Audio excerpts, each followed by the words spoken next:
My name is Dilshad Ali from class 550. Today is our presentation. Our topic is human eye.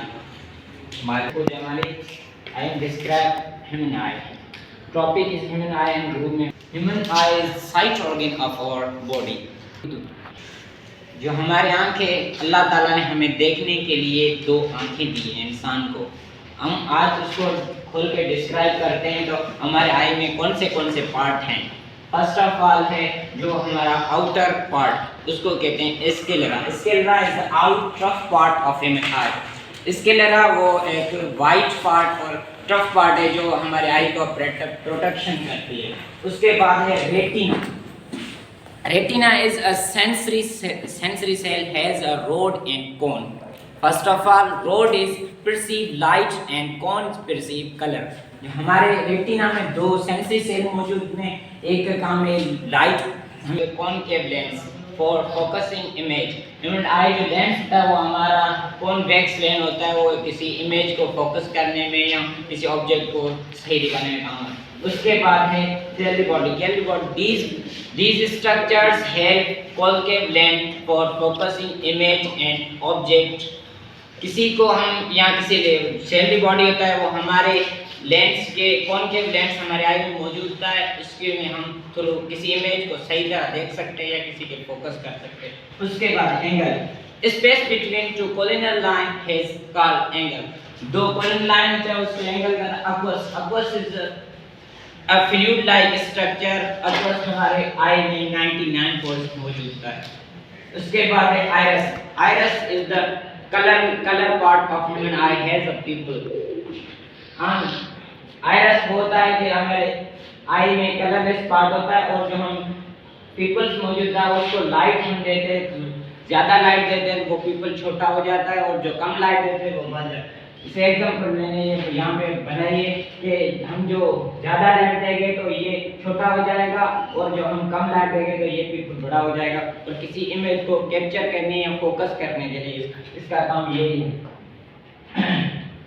और retina और optic nerve ये से एक nerve होता है और हमारे आई से और कंट्रोल सेंटर ब्रेन तक जो कनेक्ट होता है किसी ऑब्जेक्ट पे। किसी भी चीज आई को हमारे किसी भी चीज़ का कमी हो जाती है वो नर्व एक किस्म के वो जाता है हमारे आई से बैक साइड में मौजूद है, वो डायरेक्ट कंट्रोल सेंटर के ब्रेन तक वो ले जाती है और वहाँ से रिसेप्टर को लेकर आई तक पहुँचती है, उसको कहते हैं ऑप्टिक नर्व।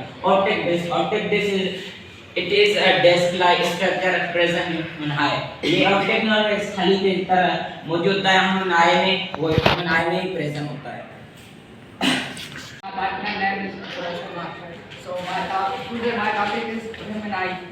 So मैं आपको आज दो पार्ट बताऊंगा, एक कॉर्निया और ऑप्टिक नर्व। ऑप्टिक नर्व जो है, optic nerve is the emergence of body। The emergence of body through the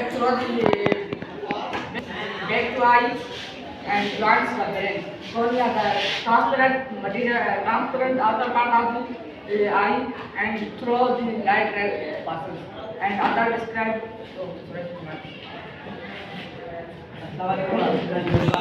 This is Suresh Kumar and today my topic is eye। As you know, the eye is a sight organ। जैसे कि आपको पता है हमें आई हमें देखने में मदद करती है। हमारे आई एक सेंसरी ऑर्गन है, जैसे हमारे स्किन हो गई और नोज हो गई और टंग हो गई और हमारा क्या कहते हैं उसे कान हो गया, सही है। ऐसे ही हमारी आई भी एक सेंसरी ऑर्गन है। तो इसके लिए जैसे हमारी होती है टंग होता है उसको गुटेटरी से रिसेप्टर होते हैं और हमारी स्किन को थर्मो रिसेप्टर होते हैं और हमारे जैसे ही हमारी आई को भी फोटो रिसेप्टर होते हैं। तो हम उसके डिफरेंट पार्ट ऑफ आई पढ़ेंगे। सो फर्स्ट ऑफ ऑल मैं आपको स्केलेरा के बारे में बताऊंगा। स्केलेरा एक वाइटल पार्ट है पूरी आई का, सही है। स्केलेरा वो नॉन ट्रांसपेरेंट मटेरियल है। इसके लिए हमें वो नज़र आता है। जैसे फॉर एग्जांपल हमारी रेज में कितने कलर होते हैं? 7 कलर होते हैं, सही है।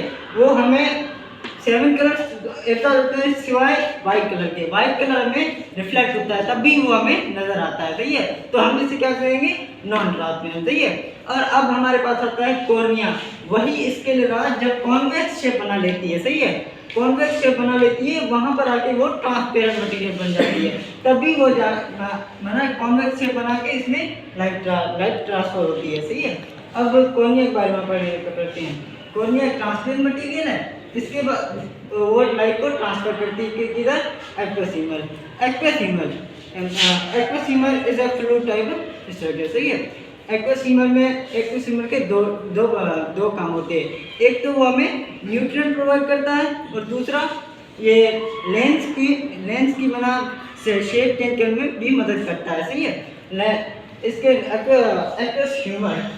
एक्वासिमल में 98% हमारा वाटर होता है, 2% न्यूट्रिएंट होते हैं। इसके लिए वो हमें कॉर्निया और इरिस को क्या प्रोवाइड करता है, न्यूट्रिएंट प्रोवाइड करता है, सही है। अब हमारे पास आ जाता है इरिस।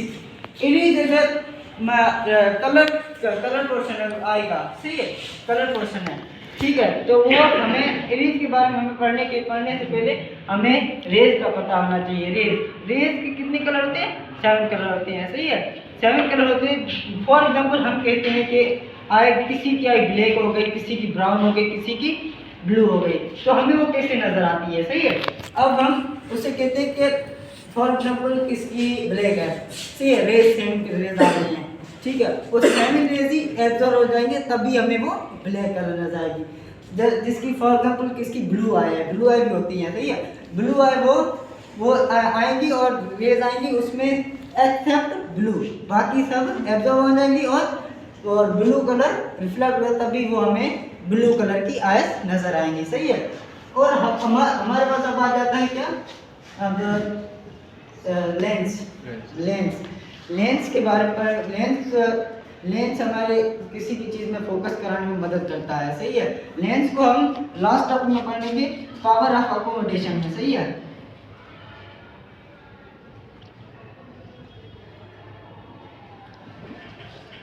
सही है, पावर ऑफ अकोमोडेशन में हम लेंस के बारे में थोड़ा बहुत डिटेल में पढ़ेंगे, वो हमें लेंस के बारे में लास्ट में कर देते हैं, सही है। अब हमारे पास आ जाता है सीलियर बॉडी बात एक ही है, सीलियर मसल और सीलियर बॉडी बात एक ही है। तो हम जैसे सीलियर मसल हमारे क्या करती है, वो हमारे लेंस को ही हमारे पावर ऑफ अकोमोडेशन में मदद कर देती है। अब हमारे पास आ जाता है रेटिना और लेंस के बीच में एक फ्लूइड होता है, विट्रस ह्यूमर। विट्रस का मतलब होता है ग्लास, विट्रस का मतलब होता है ग्लास। और यहाँ पर ये फ्लूइड, ग्लास का मतलब ऐसा नहीं कि वो ग्लास की तरह सख्त होगा, उसका मतलब वो ग्लास की तरह ट्रांसपेरेंट मटेरियल होगा। सो हम we can say that it is a transparent material that transfer light to the retina, सही है। सो ये विट्रस ह्यूमर के 2 काम होते हैं, एक तो वो आई को शेप देता है प्रॉपर, और दूसरा उसको क्या करता है, लाइट को ट्रांसफर करता है। अब हमारे पास आ जाते हैं रेटिना, सही है। रेटिना में दो किस्म के सेंसरी सेल्स होते हैं, रोड्स और कॉन्स। जब हमारी लाइट यहाँ पर कॉर्निया पर पड़ी, कॉर्निया से एक्वासिमल पर आई, एक्वासिमल के बाद लेंस पर आकर जब यहाँ पर पड़ेगी तो यहाँ पर कॉन्स और रोड्स हमारे नर्व इम्पल्स हमारा सिग्नल टाइप प्रोड्यूस बना वो एक्टिव हो जाएंगे, तो वो हमारी पिक्चर की सिग्नल बनाकर ऑप्टिक नर्व में ले जाएंगे, सही है। ऑप्टिक नर्व से ले जाएंगे तभी यहाँ पर रोड्स और कॉन्स होते हैं, सही है। अब हमारे पास क्या रह गया लास्ट में, ऑप्टिक नर्व। ऑप्टिक का मतलब होता है आई से रिलेटेड। तो ऑप्टिक नर्व ये ऑक्यूपिटल लोब तक जाती है। ऑक्यूपिटल लोब का तो आपको सबको पता ही होगा, उसका काम क्या होता है, वो हमारे विजन, उसका काम एक जो होता है कि विजन में भी हमारी मदद करता है। तो वहीं पर जाती वो पिक्चर, यहाँ पर उल्टी बन जाती है, वहीं पर जाती हमें वो सीधी तरह से दिखाई देती है। अब आई से रिलेटेड कुछ फंक्शन होते हैं, वो आज हम पढ़ेंगे। फर्स्ट, पावर ऑफ अकोमोडेशन वो होती है जैसे हमारे पास कोई चीज़ दूर है और नज़दीक है, उससे हम कैसे देंगे, जैसे देखेंगे, सही है। उसको हम देखेंगे लेंस के ज़रिए। लेंस हमारे फॉर एग्जांपल लेंस हमें हमारी कोई चीज़ यहाँ पर है, तो यहाँ पर मेरी लेंस वो कॉन्वेक्स टाइप की बनी हुई है, सही है। और फॉर एग्जांपल ये यहाँ पर तो मेरी लेंस कॉनकेव टाइप की बनी होगी, तो हम उसे हमें कहते हैं जैसे हमारे पास होता है मायोपिया भी एक इफेक्ट है इसका क्या कहते हैं आई का, सही है। उसमें हमारे दूर की चीज़ें सही नज़र आती है और दूर की चीज़ें कम नज़र आती है और नज़दीक की चीज़ें सही नज़र आती है, सही है। अब इसमें एक साइंटिस्ट था एडमिरल आयशन, उसने भी आए के जो बहुत सारी सबसे पहले तो उसने दिया कि हम चीज़ें कैसे देखती है और इसी ने दिया था, सही है, एडमिरल आयशन। अब हम इसके साइड इफेक्ट करती है। आपको पता होना चाहिए कि सन के 3 किस्म की रेज निकलती हैं। सन से कितनी किस्म की 3 रेज निकलती है? 3 किस्म की, infra, ultra and visible raise, सही है। 3 किस्म की रेज निकलती है। हमारा काम क्या किससे रिलेटेड था? Visible rays. Visible rays colourful rays है और इंफ्रा और अल्ट्रा ये कलरलेस रेज है, सही है। अब जब ये अल्ट्रा वायलेट तो वहाँ से रिफ्लेक्ट हो जाती है ओजोन से, सही है, चली गई। अब हमारे पास रह जाती है अल्ट्रा, वहाँ से रिफ्लेक्ट होकर चली गई, इंफ्रा आ रही है। इंफ्रा जब हमारी आँख पर पड़ेगी, इंफ्रा हमारी स्किन में या कोर्निया पर पड़ेगी तो वो हमारी आँख को भी डैमेज कर सकती है, सही है। तो इसके लिए अब फॉर एग्जाम्पल ये तो हो गया इंफ्रा का, सही है। अब अल्ट्रा वायलेट मसलन किसी के ये हो जाते हैं ओजोन लेयर डैमेज हो जाती है, डैमेज होने के साथ अल्ट्रा वायलेट रेडिएशन हम यहाँ पर आएंगे और हमारी आँख को भी डैमेज कर सकते हैं, सही है। और in the last Everyone, my name is Murad Ali, with my members Mr. Saifur Rahman and Mr. Mohammad Riyaz. Here for the presentation. Today our topic is flower. That what's flower? What are parts of the flower? How flowers do reproduction and which type of reproduction occurs in flower. So first of all, I would like to go with my group member Mr. Saifur Rahman. Come here, present you some structure of flower. Assalamualaikum everyone, my name is Saifur Rahman. As you know, I am here to tell you about flower. Flower is the highly modified shoot which is responsible for the reproduction by seeds within the flowers. Floor के structure को अगर हम देखें तो floor के पास 2 external leaves होते हैं जो कि करोला और कैलिक्स होते हैं। करोला को हम पेटल्स भी बोलते हैं और कैलिक्स को हम सेपल्स भी बोल सकते हैं। और इसके अगर हम 2 पार्ट यहाँ पे होते हैं, एक मेल पार्ट होता है और एक फीमेल पार्ट होता है। मेल पार्ट में जो है वो ये फिलामेंट और ये एंथर, फ्लोर का जो फिलामेंट है और एंथर है, ये दोनों इसके जो है वो मेल पार्ट होते हैं। इनको कलेक्टिवली हम स्टेमिन बोलते हैं या इसको एंड्रोशियम भी बोला जाता है। और इसके अगर हम फीमेल पार्ट को देखें तो स्टिग्मा, स्टाइल और ये ओवरी, ये तीनों जो है वो इसके फीमेल पार्ट हैं। इसको हम कलेक्टिवली नेम देते हैं कार्पल्स या इसको पिस्टल्स बोलते हैं और गैनोशियम भी इसको बोला जाता है।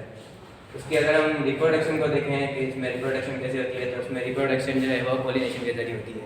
पॉलिनेशन वो ऐसे होती है कि फ्लोर का जो मेल पार्ट का जो एंथर है, ये जो है वो पोलिन ग्रैंड्स प्रोड्यूस करता है और वो पोलिन ग्रैंड्स जो है वो फीमेल पार्ट के एंथर से जो है वो फीमेल पार्ट के स्टिग्मा में आते हैं।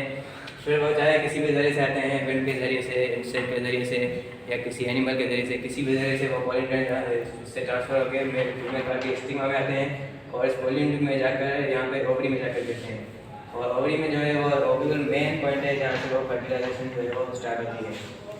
और उसको जो इसके फ्लोर को अगर मजीद देखें तो यहाँ पे इसके जो स्टीम है, स्टीम में इसके ये पार्ट जो है वो निकली है और इसको जो ओवरी के बिल्कुल नीचे जो पार्ट है इसको हम फ्लोरल एक्सिस बोलते हैं और इस पार्ट को हम आर्टिकुलेशन बोलते हैं, जिसे हम पेडिसल बोलते हैं। और इधर हम अगर जो है वो इंटर को जूम करके देखें तो उसमें छोटे छोटे से स्पोर्स होते हैं जिनको हम माइक्रोस्पोरिंग बोलते हैं और ये जो है वो इसको करेक्ट जब हम बोलते हैं। And now for further explanation of pollen grades and pollination, I would like to call my group member Mohammad Riyaz to come here and present you about अस्सलामुअलैकुम, my name is Mohammad Ejaz और आज मैं आपको मेरा टॉपिक है coordination और structure of pollen grain. तो पहले तो हमें बताना चाहिए कोऑर्डिनेशन क्या है। ये वो प्रोसेस है जिसमें किसी फ्लावर के एंथर से पोलन ग्रेन ट्रांसफर हो उसके स्टिग्मा में, तो उस प्रोसेस को हम कोऑर्डिनेशन कहते हैं। और कोऑर्डिनेशन के दो मेन टाइप होते हैं, क्रॉस कोऑर्डिनेशन और सेल्फ कोऑर्डिनेशन। सेल्फ कोऑर्डिनेशन हम इससे प्रोसेस को कहते हैं कि किसी प्लांट के फ्लावर से कैंथर से अगर पोलन ग्रेन उसी प्लांट के किसी फ्लावर के स्टिग्मा में ट्रांसफर हो जाए तो हमें इसे सेल्फ पोलिनेशन कहते हैं। अगर क्रॉस पोलिनेशन हमें उस प्रोसेस को कहते हैं कि किसी प्लांट के फ्लावर के एंथर से अगर पोलन ग्रेन किसी दूसरे प्लांट के जो कि सेम स्पीशीज से बिलोंग करता हो उसके स्टिग्मा में ट्रांसफर हो जाए तो उसे हम क्रॉस पोलिनेशन कहते हैं। और पोलिनेशन के फोर मेन सोर्सेज हैं, इंसेक्ट्स, एनिमल्स, प्लांट, वाटर और एयर। और यह पोलन ग्रेन की स्ट्रक्चर, ये जो आप देख सकते हैं स्ट्रक्चर से हम जनरेटर सेल कहते हैं। और इसके बीच में जो है जनरेटर न्यूक्लियस, और ये जो आप बर्ड की शिकल में जो देख सकते हैं इसे हम चार्ज वर कहते हैं। और ये जो कट है एग्जाम कहते हैं, और जो जिस वो लेयर जिसमें पोलन ग्रेन कवर हुआ होता है उसे एंजाइम कहते हैं। और ये था कोऑर्डिनेशन और pollen grain structure. Hello, Assalamualaikum. My name is Ranjali and my sweet partner Abdul Munaf. So I am here to go presentation. This is a presentation topic our urinary system, human urinary system. Explain my sweet partner Mr. Abdul Munaf. So explain. My name is Abdul Munaf. मैं total topic urinary system. पहले हमारे body में जो दो kidneys होते हैं, एक kidney left right kidney, एक left kidney. Kidney red brown shape bean shape की होती है और ये वर्टिकल कॉलम पर मुश्तमिल होती है। और ये इसका जो सेंटर है ये कॉन्केव शेप का होता है। और ये इस एरिया को हम कहते हैं हेलियस। हेलियस उसको कहते हैं जो आर्टरी, वेन और नर्व और यूरेटर्स एक जगह मिले उसको हम कहते हैं हेलियस। अब किडनी पे आते हैं कि किडनी एक इसमें कैप्सूल लाइक मेम्ब्रेन होता है, उस मेम्ब्रेन को हम कहते हैं पेरिटोनियम। पेरिटोनियम में एक फ्लूइड होता है, उस फ्लूइड को हम कहते हैं पेरिटोनियल फ्लूइड, जो ल्यूब्रिकेशन पैदा करता है और फ्रिक्शन को रिड्यूस करता है।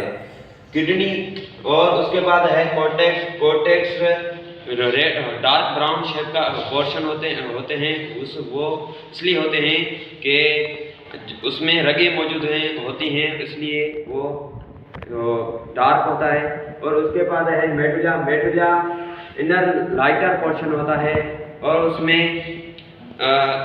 नेफ्रॉन मौजूद होती है। नेफ्रॉन किडनी का बेसिक यूनिट फंक्शन होता है और ये हमारे जो यूरिन प्रोड्यूस करता है। उसके बाद है पेल्विस। पेल्विस एक हड लाइक स्ट्रक्चर है जो हमारा यूरिन वहाँ पे आके कुछ रुकता है। और उसके बाद हमारे दो यूरिटर्स होते हैं। यूरिटर्स जो किडनी और यूरिनरी बिल्डर से कनेक्ट होते हैं और ये यूरिटर्स यूरिन को पास करता है यूरिनरी बिल्डर में। यूरिनरी बिल्डर जो हमारा थिन वॉल्ड और बैग है और मस्कुलर बैग है जो यूरिन को स्टोर फॉर्म ऑफ यूरिन है जो यूरिन को रोकता है। और उसके बाद एक मसल मौजूद होता है, उस मसल को हम कहते हैं स्फिंक्टर मसल्स, जो लूजिंग और ओपनिंग का काम करता है। और उसके बाद है यूरेथ्रा। यूरेथ्रा हमारे यूरिन को पास कर देता है हमारे बॉडी से।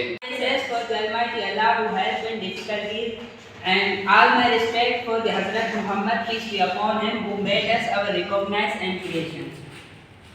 Myself, Subhanallah, I am here for presentation on digestive system. I want to start my presentation with these beautiful lines of Shah Abdul Latif Bhitai. पोखणीअ थई त पोख न त ईंदे ई मुंद चढ़ी लुड़ंदे ई सारो रोग सिकंदे तू संगता। First of all, what is digestion? Digestion is a process in which food is broken down into small molecules or small particles. Digestion के जो डाइजेशन करते के पार्ट्स निकाल वो माउथ में सबका तेरा माउथ के ऑयल कैविटी जमनानी माउथ में जेके टीथ सुनान ओए माउथ में फूड जेको एंटर थी है ये जो है वो हमारा माउथ है। माउथ को हम ऑरल कैविटी भी कहते हैं। माउथ के अंदर जो जब फूड जाता है, फूड एंटर होता है तो वो टीथ के ज़रिए ब्रेक डाउन होता है। उसको मतलब कि उस ब्रेक डाउन को, फिजिकल ब्रेक डाउन को हम मैकेनिकल डाइजेशन कहते हैं। हमारे जो माउथ के अंदर सेलिवरी ग्लैंड्स होते हैं जो सेलिवा प्रोड्यूस करते हैं, वो सेलिवा जो है वो केमिकली मतलब एब्जॉर्ब करते हैं फूड को, उसको हम केमिकली डाइजेशन कहते हैं। उसके बाद हमारा फूड जो है वो ईसोफेगस के जरिए स्टमक में आता है। स्टमक में जो है वो फर्दर मतलब डाइजेस्ट होता है फूड, और स्टमक के अंदर पेप्सिन एंजाइम्स भी मौजूद होते हैं। और फूड हमारा जो है वो स्टमक में 2 to 6 आवर्स जो है वो स्टोर होता है। स्टमक के बाद हमारा जो फूड है वो स्मॉल इंटेस्टाइन में आता है। स्मॉल इंटेस्टाइन जो है वो फूड रिसीव करता है स्टमक से, और उसको फिर लार्ज इंटेस्टाइन में वो मतलब सेंड करता है। लार्ज इंटेस्टाइन में जो है वो फर्दर मतलब के वाटर की एब्जॉर्प्शन होती है उस डाइजेस्टेबल फूड से, वो जो है वाटर की एब्जॉर्प्शन होती है। उसके बाद जो है ये एनएस के जरिए एक्सक्रीट होता है। ये सारा जो है वो डाइजेस्टिव सिस्टम था, और या माउथ से लेकर यहाँ तक जो है वो एक मतलब नाली है, उसको हम कहते हैं alimentary canal. That is my presentation. Good morning. Today, my name is Anwar. Today our topic human kidney. Today we will tell you that how a human kidney work in a human body, and how it filter the blood, and some other importance of kidney. So we have 3 group members, Meher Ali, Sultan and I. So first of all, I would like to call Mr. Meher Ali to introduce the human kidney. Good morning and Assalamu alaikum everybody. First of all, I tell you some point of human kidney. Kidney का जो shape होता है वो bean shape होता है, और उसका colour red होता है। उसकी जो साइज आप आते हैं, हम साइज पे साइज जो होती है हर सबकी सेम नहीं होती। एटम की जो साइज होती है वो बड़ी होती है। हम यहाँ नॉर्मल साइज की बात करें तो ये साइज है इसकी किडनी की जो साइज लेंथ है वो 10 सेंटीमीटर, और जो वेट है वो 5 सेंटीमीटर। ठीक है, अब आते हैं हम वेट पे। किडनी का जो वेट होता है 120 ग्राम्स होता है। अब आप आते हैं प्रोटेक्ट। किडनी को जो प्रोटेक्ट करता है, हमारे जो लास्ट दो रिब्स की जो लास्ट जो पेयर्स होती है वो किडनी को हमें प्रोटेक्ट करता है। ठीक है, अब आते हैं हम फैक्ट पे। जो किडनी, राइट किडनी जो होती है हमारी वो लेफ्ट से थोड़ा सा नीचे होती है, क्योंकि हमारे राइट साइड पे होता है जो लिवर मौजूद होता है। ठीक, किडनी का जो फंक्शन जो होते हैं वो इलेक्ट्रॉन्स है, और इलेक्ट्रॉन्स हमारे बॉडी में वो 2 मिलियन इलेक्ट्रॉन्स होते हैं। ठीक है, किडनी एक 24 घंटों में 1.5 मिलियन लीटर जो होता है ब्लड को किडनी में से पास हो जाता है। वो विदिन 5 मिनट्स में सारा ब्लड पास हो जाता है। और जो फिल्टर होता है वो 170 लीटर जो होता है वो फिल्टर होता है किडनी में से। अब आते हैं हम पार्ट्स पे। किडनी के जो मेन पार्ट्स है वो 2 पार्ट्स हैं, इनर पार्ट्स और outer part. Inner part, outer parts है उसको हम कहते हैं कॉर्टेक्स को होते हैं हम आउटर पार्ट्स, और जो इनर पार्ट्स होता है उसको हम कहते हैं medulla.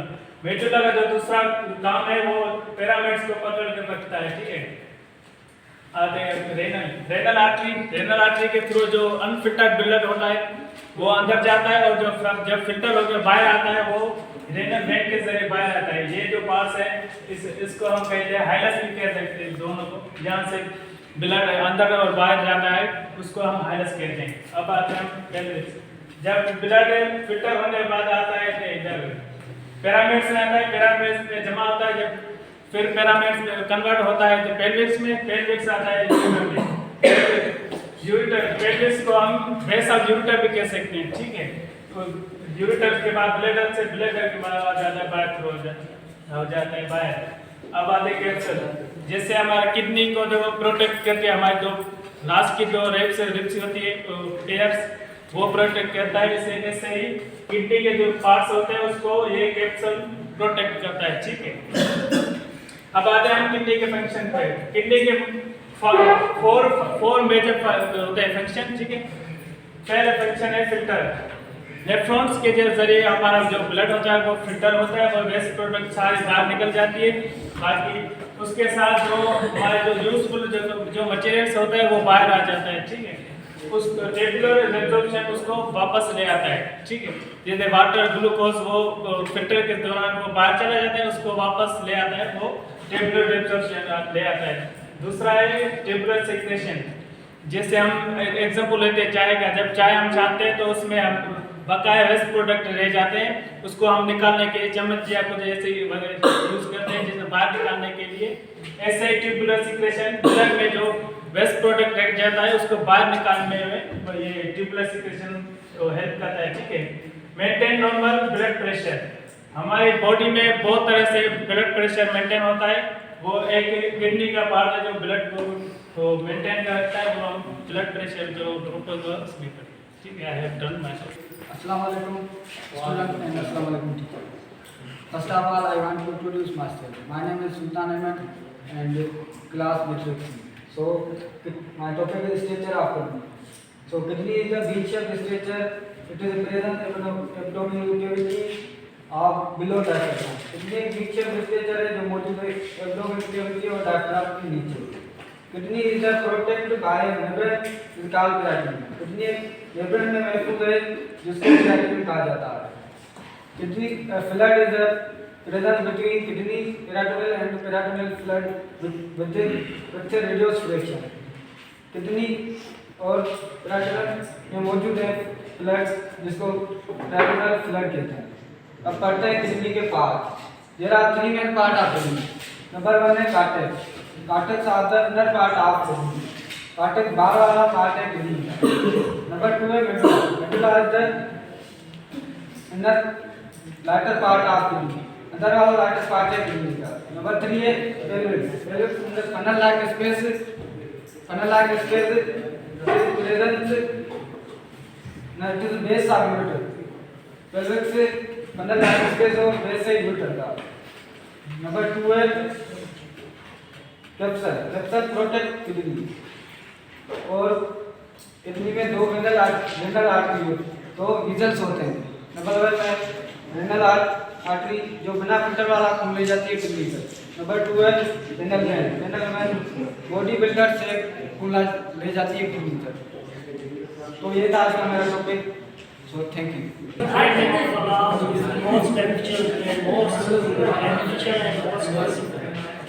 Dear students, Assalamu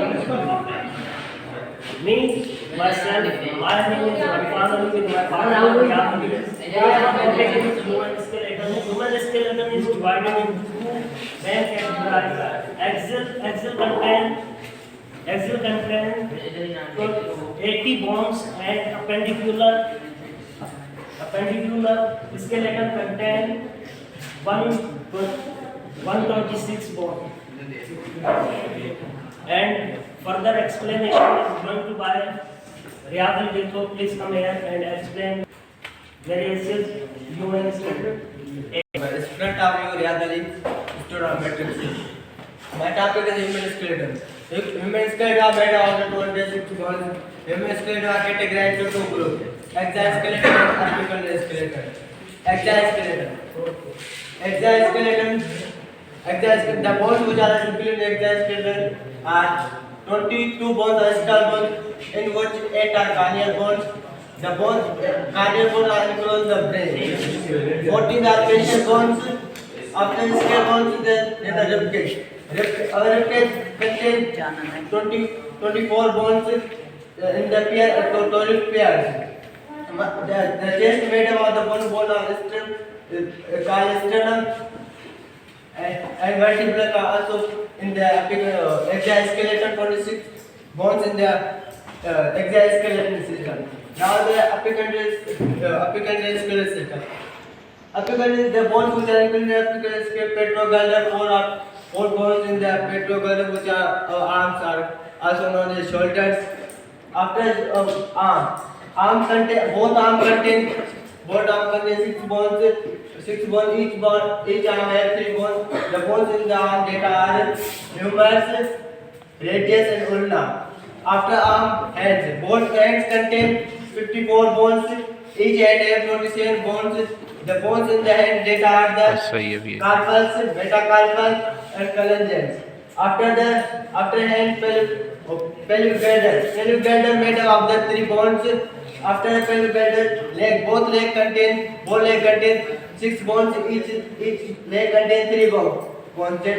Each leg has 3 bones that are the femur, filba and teba. After the leg, the foot, both the foot has the 24 bones and 54 bones. Each foot contains 27 bones.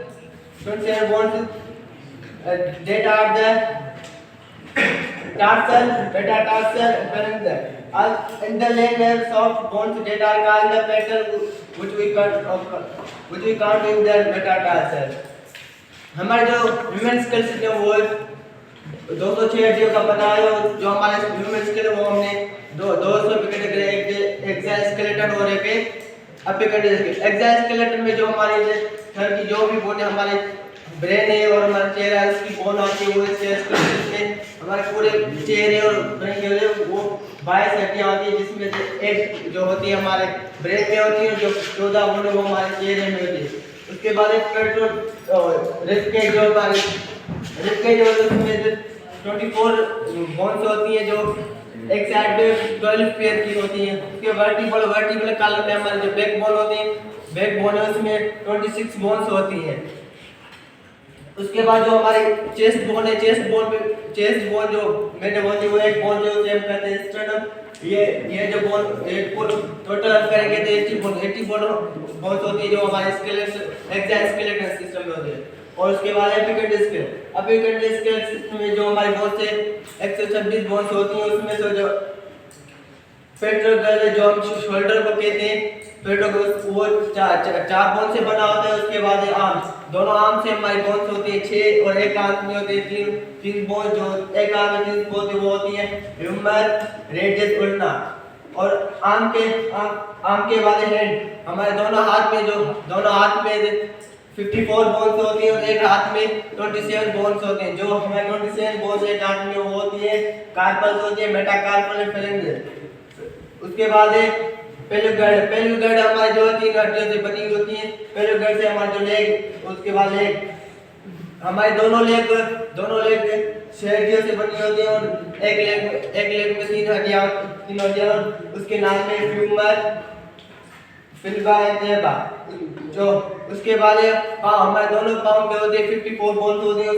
जो एक पाँव में 27 bones होती है, जो वो bones हैं tarsal, metatarsal, फेलेंजर। और हमारे लेग में दूसरी सॉफ्ट बोन्स होती है, जो हमारे घुटनों पे होती है, वो उसे हम कहते हैं पेटेला, जो वो काउंट होती है हमारे tarsal bone. Thank you.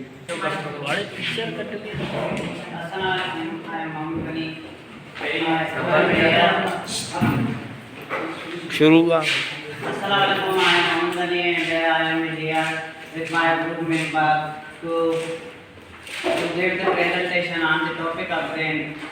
We will learn what is the brain and what are the function of brain, how does brain work and what are the part of the brain.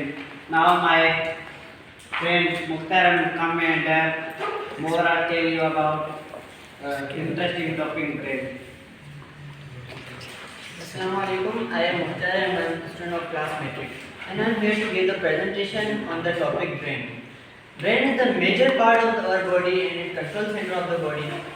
Brain जो होता है हमारे सारे body parts का boss होता है। हमारे सारे बॉडी पार्ट्स इसके ब्रेन के अंडर काम करते हैं। हमारा जो ब्रेन है इसकी इंटरेस्टिंग बात है ये कि वो हमारा ब्रेन 12 से 25 वोल्ट की बिजली पैदा कर सकता है। इसमें इतनी इलेक्ट्रिसिटी होती है कि वो एक छोटा वाट का बल्ब भी जो है वो चला सकता है। हमारा ब्रेन जो होता है वो सेंट्रलाइज्ड नर्वस सिस्टम उसे कहते हैं, जिसके अंदर दो पार्ट्स आते हैं। एक होता है सेंट्रल नर्वस सिस्टम, एक होता है पेरिफेरल नर्वस सिस्टम। हमारे सेंट्रल नर्वस सिस्टम में हमारा ब्रेन और हमारे स्पाइनल कॉर्ड आ जाते हैं, जबकि हमारे पेरिफेरल नर्वस सिस्टम में केबल्स आती हैं जिनका नेटवर्क होता है हमारे पूरी बॉडी पार्ट्स में, जिनको हम नर्व्स कहते हैं। हमारे सेंट्रल नर्वस सिस्टम में जो हमारा पहला पार्ट है वो है हमारा ब्रेन। हमारा ब्रेन के अंदर हमारा ब्रेन जो है प्रोटेक्टिव होता है हमारे स्कल में, जो कि ब्रेन को आउटर प्रोटेक्शन प्रोवाइड करती है। उसके बाद इनर प्रोटेक्शन होती है, उसको हम मेनिंग्स कहते हैं। मेनिंग्स ब्रेन को इनर प्रोटेक्शन प्रोवाइड करती है। और ब्रेन के अंदर जो है सेरेब्रोस्पाइनल फ्लूइड होता है, जो हमारे ब्रेन को फ्रिक्शन से बचाता है। सबसे पहला पार्ट है हमारा सेरिब्रम। ये हमारे ब्रेन का बड़ा पार्ट होता है, the largest part of our brain, and it controls the thoughts and emotions. हमारा जो सेरिब्रम होता है वो हमारे खुशी, हमारा गम, हमारी उदासी और हमारी सोच को कंट्रोल करता है। हमारे सेरिब्रम ये हमारे जो है वो माइनर पार्ट्स होते हैं। हमारे जो मेजर पार्ट्स होते हैं वो हमारे सेरिब्रम होता है, हमारा जो है वो सेरिब्रम होता है। उसके बाद हमारा कैंपस, हाइपोकैम्पस, थैलेमस और हाइपोथैलेमस होते हैं। हमारा जो थैलेमस होता है वो जो स्टिमुलाई होता है उसको किस जगह पर जाना है वो उसको बताता है, जो हमारा कैंपस है। हमारा हाइपोकैम्पस जो हमारे जैसे बॉडी टेम्परेचर और होमियोस्टेसिस में मदद करता है, हमारा जो आउटर प्रेशर है उसको कंट्रोल करता है। हमारा जो सेरिब्रम होता है वो हमारे बॉडी को मेंटेन करता है, यानी बैलेंस करने में मदद करता है। फॉर एग्जांपल अगर हम किसी साइकिल पर जा रहे हो तो हमारी साइकिल को वो बैलेंस प्रोवाइड करने के लिए, हमारी बॉडी को बैलेंस मेंटेन करने के लिए वो हमारा जो है सेरिब्रम जो होता है वो हमारा उस पार्ट में मदद करता है। उसके बाद हमारा आता है हिप्पोकैम्पस। हिप्पोकैम्पस हमारा जो लॉन्ग टर्म मेमोरी है उसमें हेल्प करता है। हमारी जो पुरानी यादें या कोई सोच वगैरह है तो वो हमारे हिप्पोकैम्पस में रहता है। उसके बाद हमारा जो आता है pons and medulla. Pons and medulla वो हमारे स्पाइनल कॉर्ड से कनेक्टेड होती है। हमारे सेरिब्रम में 4 लोब्स आते हैं, एक है frontal lobe, occipital lobe, peripheral जो ऑसिपिटल लोब और टेम्पोरल लोब। हमारा जो फ्रंटल लोब है वो हमारे इमोशंस को कंट्रोल करता है, हमारी खुशी, उदासी, गम वगैरह जो भी हैं वो हमारे फ्रंटल लोब में आता है। हमारे पेरिएंटल लोब में हमारे जो पेन, प्रेशर होता है वो हमारा कंट्रोल करता है। हॉस्पिटल में हमारी जो विजन है, यानी हमारी जो आंख के फोटोरिसेप्टर्स होते हैं उससे जो नर्व्स निकलती हैं वो हमारा मैसेज जो है ट्रांसफर करती हैं हॉस्पिटल लोब में। उसके बाद हमारा टेम्पोरल लोब होता है, वो हमारा हियरिंग, सुनना, स्पीच, बात करने में हमारी मदद करता है।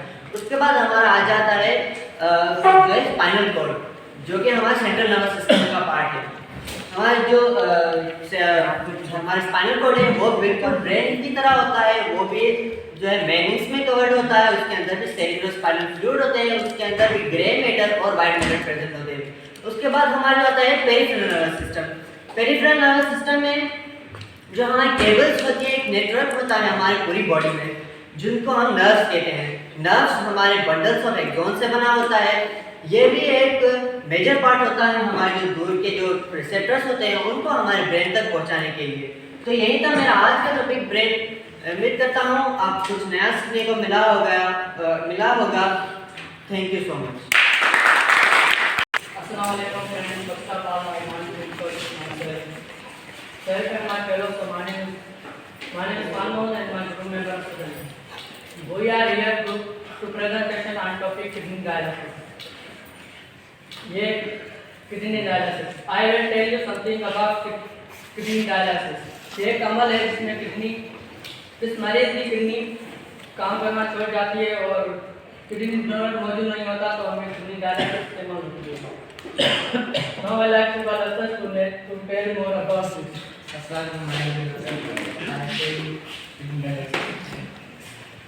ये एक आर्टिफिशियल किडनी है जिसकी किडनी फेल हो जाती है और किडनी डोनर मौजूद ना होता तो फिर हम इसका इस्तेमाल करते हैं। ये हफ्ते में 2-3 मरतबा इस्तेमाल होती है, ठीक है, और 3 से 5 घंटे हम इसका इस्तेमाल करते हैं। वो डिपेंड करता है इंसान की हाइट, साइज और मेडिकल कंडीशन पे। अब हम इसके बारे में पढ़ते हैं, इसके फंक्शन ये पंप करता है, इससे सीधा ब्लड थिनर प्रिवेंट क्लोटिंग में बना होता है, यहाँ से जाता है ब्लड इस मशीन में, और इससे जो वेस्ट प्रोडक्ट यूरिन वो सब इससे बाहर निकल जाता है। इसके बाद ये सीधा आता है, इसमें ब्लड क्लीन होता है, साफ होता है, और जो पथरी वगैरह लगी है वो इससे हो जाती है। इससे फिर वितरण होकर सीधा ब्लड ट्रिमर वेन में जाता है, ठीक है। और हम इससे हम कहते हैं कि ये एक machine The name of Allah, with the greater name of Allah, who is the creator of this society. Honorable and respected teacher and my dear class fellows, Assalamu alaikum. Today our topic is human skin. Human skin is made up of dead cells. Human skin is made up of dead cells, and skin is considered as an excretory organ. It excretes water, salt and urea. It is the largest organ of the body. It is the largest organ of the body, which basically function as a protective organ. And I like to call my partner Santosh more information give us. Assalamu alaikum and good morning. My name is Santosh Kumar. I am class of Matric C.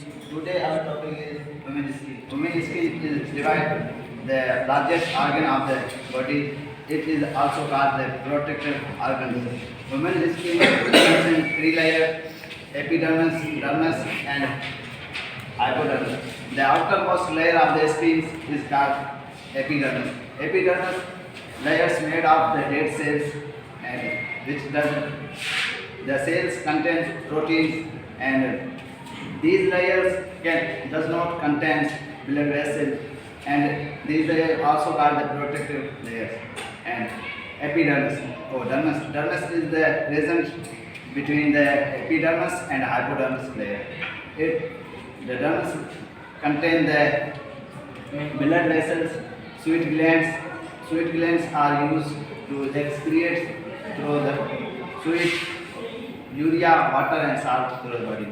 And last one is the hypodermis. Hypodermis is the innermost layer of the skin which connects the fat, which utilize against the dose of heat and store energy. And I would like to call Mr. Hussain to come instead and explain more. Sweat glands produce secret are accumulated at the surface of skin, which are secret produced. In hot condition, the surface of skin muscles are attached and the rear are relaxed. The body are fully. Good afternoon. My name is Shahzad Ali. आज मैं आप बताऊंगा कुछ pancreas के बारे में. Pancreas होती है जो कि 6 इंच बड़ी होती है, और ये होती है जो small intestine and abdominal cavity के बीच में होती है. और ये होती है, इसका काम ये होता है कि हमारे ब्लड प्रेशर को मेंटेन करती है. और इससे आगे कुछ ज़्यादा बताने के लिए आपको मेरा partner and good morning. I am Mohammad Hussain, student of class Matric C, here to present the topic pancreas. Pancreas is 6 inches long, and it is also the exocrine as well as endocrine gland in the nature. The endocrine parts consists of patches of the cells called the islets of Langerhans. ये जो pancreas है, pancreas का जो काम होता है, अगर हमारा जो ग्लूकोज लेवल बढ़ जाता है तो ये एक हार्मोन रिलीज करता है, उसका नाम है इंसुलिन, जो हमारे ग्लूकोज ब्लड लेवल जो है उसको कम करने में मदद करता है.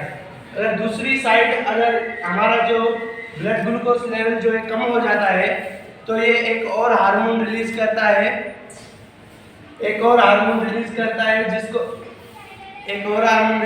है, जो इसकी जो ब्लड ग्लूकोज लेवल को है वो नॉर्मल से बढ़ा देता है।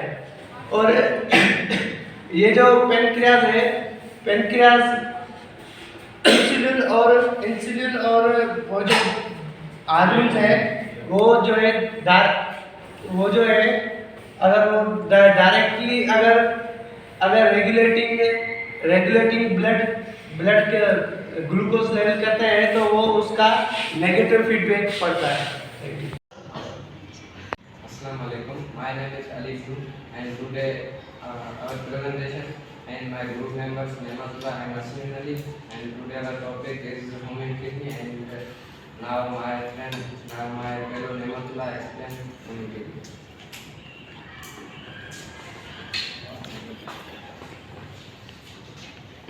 I am Nematullah, a student of this class. Today my topic is human kidney. Kidney is a part of organ in the abdomen. मैं ये चीज़ टॉपिक बताने जा रहा हूँ किडनी के। एक पहला टॉपिक है मेरा फैक्ट में बताने जा रहा हूँ कि किडनी जो होती है राइट और लेफ्ट किडनी जो राइट किडनी होती है हमारी वो लेफ्ट किडनी से थोड़ा नीचे होती है, क्योंकि राइट किडनी के ऊपर लीवर का वेट होता है, इसलिए लेफ्ट किडनी से राइट किडनी थोड़ा नीचे होती है। दूसरा फैक्ट में बताने जा रहा हूँ कि दूसरे फैक्ट में फंक्शनल यूनिट ऑफ किडनी है वो नेफ्रॉन है, किडनी के फंक्शनल यूनिट है, और हमारे एक किडनी में 1 मिलियन नेफ्रॉन होते हैं। उसके बाद तीसरा पॉइंट बताने जा रहा हूँ कि 1.5 मिलियन मिलीलीटर जो ब्लड सप्लाई होता है हमारे किडनी का एक दिन में होता है, और जो 170 लीटर किडनी फिल्टर करती है एक दिन में। और उसके बाद लोकेशन किडनी की बताने जा रहा हूँ, जो हमारी किडनी और किडनीज होती हैं जो आगे नहीं होती पीछे साइड होती है, उसको पोस्टेरियर कहते हैं, और लोअर एब्डोमिनल होती है।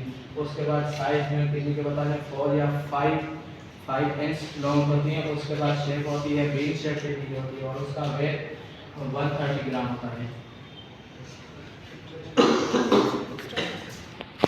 Assalamualaikum, my name is Asmin Ali. Today my topic is human kidney. जैसे कि आप 3 टॉपिक मेरे भाई ने नेमतुल्लाह ने बताया, जैसे मैं आपको 3 टॉपिक बताऊंगा, स्ट्रक्चर, ब्लड सप्लाई और फंक्शन। स्ट्रक्चर में किडनी की 4 मेजर पार्ट होते हैं, पोर्शन, मेडुला, पिरामिड और वेन्स।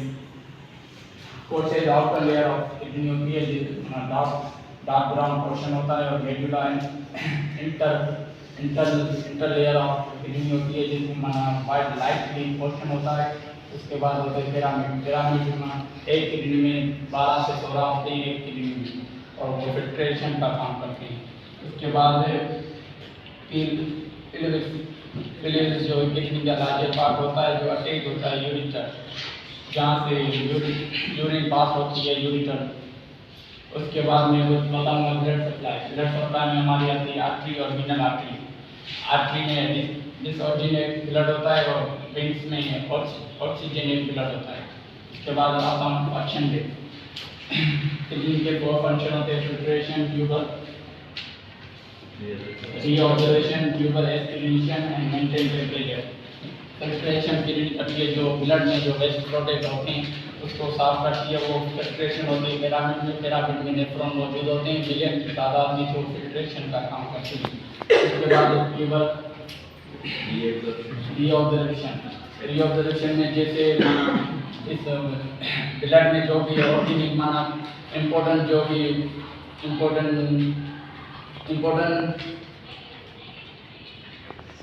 रीऑब्जर्वेशन में ब्लड में जो माना इम्पोर्टेंट चीज़ होती है जो फूड को माना यूटिलाइज करने उनसे वो निकाले जाते हैं और आगे उसका प्रोसेस होता है। ट्यूबल एस्पिरेशन माना उसमें जो टेस्ट प्रोडक्ट होता है यूरिन टेक्सोनिक एसिड होता है वो निकाले जाते हैं, और मेंटेन टेम्परेचर और किडनी में टेम्परेचर मेंटेन होता है। Zubair Ali, I belong from matric class. Here with my group members to explain human hair.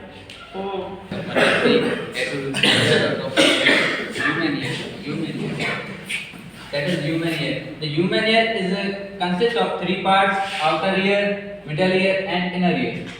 The outer ear is consist of also three parts, that is pinna, ear canal, and the tympanic membrane. The outer ear, the pinna is consist of folic skin and cartilages, and it leads to the inner ear. Inner canal that also contains of hairs and follicles, hair and wax that would help it to attract, from coming outside from inside the hair, and leads and into the tympanic membrane. The tympanic membrane is also transfer sound coming from outside of outer ear to inside or in the middle ear. The middle ear is consists of three small bones: malleus, incus, and stapes.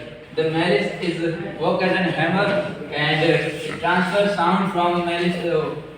Transfer means it detects sound from outer ear to the inner ear and work as a hammer and transfer it into the anvil. Incus and which work as an anvil, and that anvil is transfer that same sound into the stapes, which work which filter the sound and transfer it into the inner ear. My fellow Salman. I am going to tell you about inner ear. Inner ear consists of front membranous and cochlea and three semicircular canals inside the skull bones. So I am going to tell you about the skull bones. So skull bones is like a triangle shape, like this.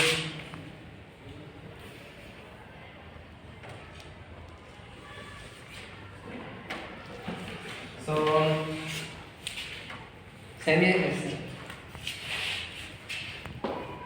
cochlea is associated with the hearing, and the semicircular canal is associated with balancing the body. So these both contain like a fluid. So both work as a fluid, and is also contain a sensory hair which transfer sound wave into a nerve impulse. So semicircular canals. Semicircular canals are sensitive to gravity position and movement of head and body.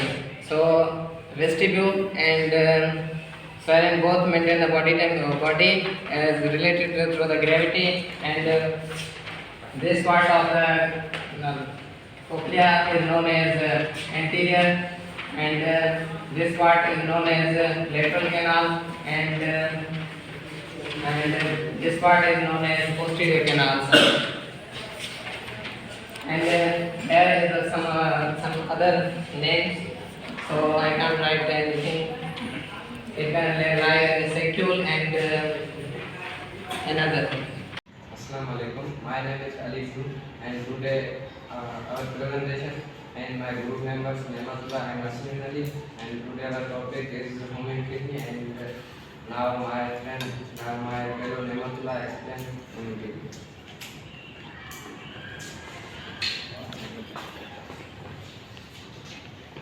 I am Nematullah, a student of this class. Today my topic is human kidney. Kidney is a part of organ in the abdomen. मैं ये चीज़ तो बताने जा रहा हूँ kidney के पहला topic है मेरा फैक्ट में बताने जा रहा हूँ कि किडनी जो होती है राइट और लेफ्ट किडनी जो राइट किडनी होती है हमारी वो लेफ्ट किडनी से थोड़ा नीचे होती है, क्योंकि राइट किडनी के ऊपर लीवर का वेट होता है, इसलिए लेफ्ट किडनी से राइट किडनी थोड़ा नीचे होती है। दूसरा फैक्ट में बताने जा रहा हूँ कि दूसरे फैक्ट में फंक्शनल यूनिट ऑफ किडनी है वो नेफ्रॉन है, किडनी के फंक्शनल यूनिट, और हमारे एक किडनी में 1 मिलियन नेफ्रॉन होते हैं। उसके बाद तीसरा पॉइंट बताने जा रहा हूँ कि 1.5 मिलियन मिलीलीटर जो ब्लड सप्लाई होता है हमारे किडनी का एक दिन में होता है, और जो 170 लीटर किडनी फिल्टर करती है एक दिन में। और उसके बाद लोकेशन किडनी की बताने जा रहा हूँ, जो हमारी किडनी और किडनीज होती हैं जो आगे नहीं होती पीछे साइड होती है, उसको पोस्टेरियर कहते हैं, और लोअर एब्डोमेन में होती है। उसके बाद साइज में किडनी के बताने 4 या 5 5 इंच लॉन्ग होती है। उसके बाद शेप होती है बीन शेप किडनी होती है और उसका वेट 130 ग्राम होता है। Assalamualaikum, my name is Yasmin Ali. Today my topic is human kidney. जैसे कि आप 3 टॉपिक मेरे भाई ने अहमदुल्लाह ने बताया, जैसे मैं आपको 3 टॉपिक आप बताऊंगा। स्ट्रक्चर, ब्लड सप्लाई और फंक्शन। स्ट्रक्चर में किडनी की 4 मेजर पार्ट होते हैं: पोर्शन, मेडुला, पिरामिड और veins. Portion outer layer of kidney होती है जिसमें डार्क ब्राउन पोर्शन होता है, और medulla inter layer of kidney होती है जिसमें वाइट लाइट ग्रीन पोर्शन होता है। उसके बाद होता है पिरामिड में एक किडनी में 12 से 16 होते हैं एक किडनी में, और वो फिल्ट्रेशन का काम करते हैं। उसके बाद पिलेज जो किडनी का लार्जर पार्ट होता है जो अटैच होता है यूरिटर, जहाँ से यूरिन पास होती है यूरिटर। उसके बाद में कुछ बताऊंगा ब्लड सप्लाई में हमारी आती है आर्टरी और वीनल आर्टरी। आर्टरी में डिसऑर्डिनेट ब्लड होता है और वेन्स में ऑक्सीजनेट ब्लड होता है। उसके बाद आता हूँ फंक्शन पे। किडनी के 4 फंक्शन होते हैं: filtration, tubule reobservation, tubule stimulation and maintain temperature. Filtration kidney करती है जो ब्लड में जो वेस्ट प्रोडक्ट होते हैं उसको साफ करती है, वो फिल्ट्रेशन होती है।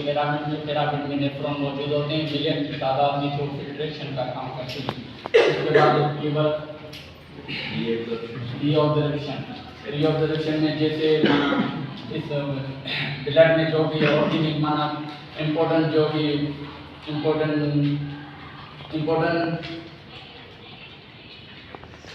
रीऑब्जर्वेशन में ब्लड में जो भी माना इम्पोर्टेंट चीज़ होती है जो फूड को मना यूटिलाइज करने उनके वो निकाले जाते हैं और आगे उसका प्रोसेस होता है। और ट्यूबल एस्पिरेशन माना उसमें जो टेस्ट प्रोडक्ट होता है यूरिन टेक्सोनिक एसिड होता है वो निकाले जाते हैं और मेंटेन टेम्परेचर और किडनी में टेम्परेचर मेंटेन होता है।